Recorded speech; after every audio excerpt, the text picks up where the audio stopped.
அனைவருக்கும் வணக்கம். இது உங்கள் கரூர் கிளாசிக் கிச்சன்.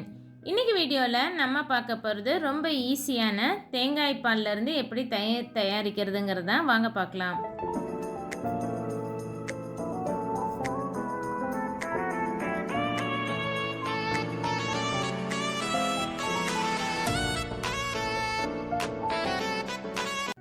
தேங்காய் துருவல் ஒரு கப் அளவுக்கு ஒரு ஃபுல் தேங்காயும் திருவி இந்த மாதிரி பூவாக எடுத்துக்கோங்க. இதை மிக்ஸி ஜாருக்கு மாற்றிக்கலாம்.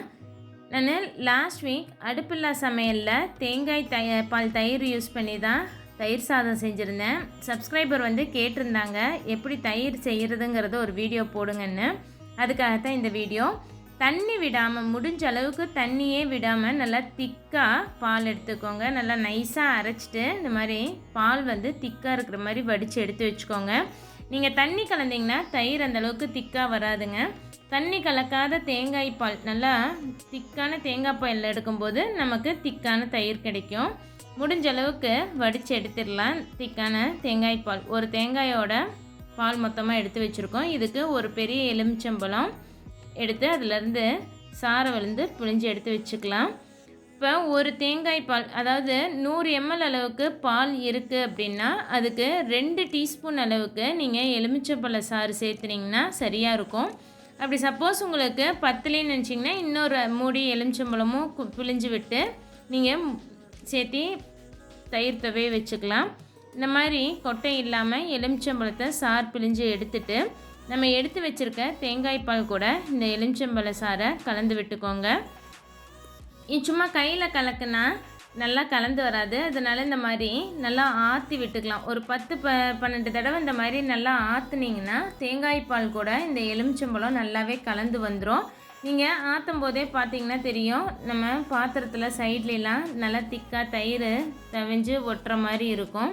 இது ஒரு 10லேருந்து 12 மணி நேரம் போல், இல்லைன்னா நீங்கள் கிளைமேட் நல்லா சூடாக இருந்ததுன்னா 8லேருந்து 10 மணி நேரம், வெயில் காலத்துலலாம் 8லேருந்து 10 மணி நேரத்துக்குள்ளேயே இந்த பால் துவஞ்சு தயிராகிடுங்க.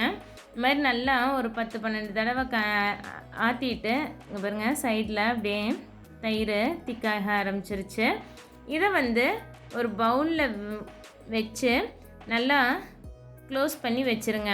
ஏர்டைட் கண்டெய்னராக இருந்தால் சீக்கிரமே நல்லா திக்கான பால் துவஞ்சு வரும். இந்த மாதிரி கவர் பண்ணி 8லேருந்து 10 மணி நேரம் போல் இதை டிஸ்டர்ப் பண்ணாமல் அப்படியே வச்சுருங்க.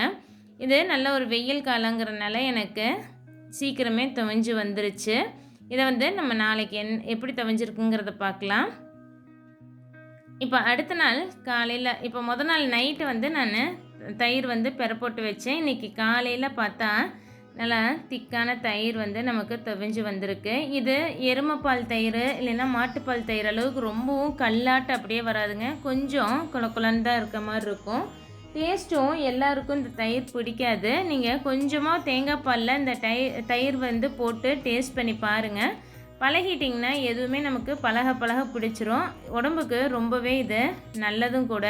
அதனால் இதை நீங்கள் ட்ரை பண்ணி பாருங்கள். இதோட நியூட்ரிட்டிவ் வேல்யூ பார்க்கலாம். நான் இங்கே இன்றைக்கி 100 ml அளவுக்கு தேங்காய் பாலும் 10 ml எலுமிச்சம்பழ சாரும் சேர்த்து தயிர் துவைய வச்சேன். இது கிட்டத்தட்ட ஒரு பவுல் அளவுக்கு தயிர் வந்ததுங்க. அதோட வேல்யூஸ் தான் நான் இங்கே கொடுத்துருக்கேன். இந்த வீடியோ உங்களுக்கு யூஸ்ஃபுல்லாக இருக்கும்னு நினச்சிங்கன்னா லைக் பண்ணிவிட்டு உங்கள் ஃப்ரெண்ட்ஸ் கூடயும் ஷேர் பண்ணுங்கள். எங்கள் சேனலை சப்ஸ்கிரைப் பண்ணாமல் பார்த்துட்டு இருந்தால் சப்ஸ்கிரைப் பண்ணி வச்சுக்கோங்க. தேங்க்ஸ் ஃபார் வாட்சிங்.